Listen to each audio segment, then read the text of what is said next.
Welcome to Alexion's Tactics Lab, and today I've got a 4-3-3 variation 2, the second version that I've made in FC26, and this one is a good one.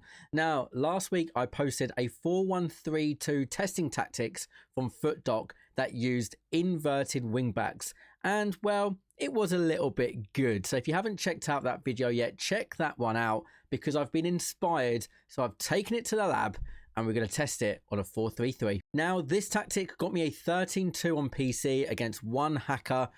So really a 13-1. I lost one game, bottled it in the 79th and 87th minute when I was 3-1 up. So could have been a nice 14-0 and then matched a hacker.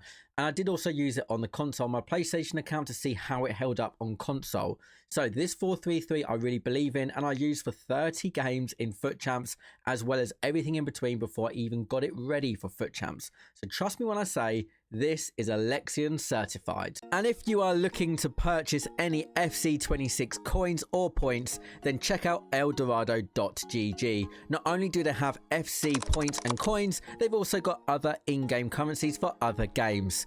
If you use promo code ALX, you get yourself an extra 5% off. The beautiful thing about Eldorado, it is safe and reliable, and the beautiful thing is you can check out the reviews from all the different sellers so you can feel rest assured that you're getting exactly what you paid for. I believe in eldorado.gg, so should you. Check them out if you're looking for any in-game purchases, coins or points. Let's get back to the video. Let's head into the team instructions then, and we have got balance for team build-up and 70 depth. If you don't like 70 depth, I do encourage you to use it first. You can go down to 50, but I just think you'll have too big of a gap between the midfield and defense. So I do recommend 70. You can go bonkers with this and put it at 95, especially kind of like in the last 10-15 minutes of games. I don't recommend starting the game on 95, but you certainly can towards the end. Right, let's head into the fullback instructions. So like I said, it's inspired from the 4-1-3-2 I tested out last week, and we're going 2 inverted wingbacks. They're going to effectively come into midfield. They don't go as high as the heat map shows. Maybe that's the lack of plus or plus plus, but I have used inverted wingbacks on plus and plus plus, and again, they didn't go as high. I am going to be experimenting the attack version, where apparently they become shadow strikers, so that will be interesting. So they're going to push into midfield. We're going to keep our 2 centre-backs on defender, defend. We are going to have a holding CDM on defend, and you're going to see in the clips, they're going to be vital in recycling the ball, passing into the feet of the CDM, passing it to the centre mids, passing it to the fullbacks, the wingers. They're just an important cog in the machine to move this ball about and unlock those stubborn defences where people are controlling just a CDM. Then we've got 2 playmakers on attack in front of that CDM. So they're going to push on, they're going to get in the box. They're basically then replaced by the fullbacks that come into midfield. Think of the inverted wingbacks as kind of like a more advanced fullback. So they do actually act as centre mids and a little bit wider. Now, what I haven't really talked about is the effect of them. So yes, it's great to keep in this ball so the CDM doesn't get isolated. So you can pass it to the left back and right back. It's nice and safe while the centre mids bomb forward. But as well, because they're advanced, it means when you lose the ball, you can really pen the opposition in. And that's what I really love about it. Then we've got 2 inside forwards on roaming. Now, what I like about the roaming is that if you go a little bit wider with the fullbacks or the centre mid, then the inside forward does go narrow.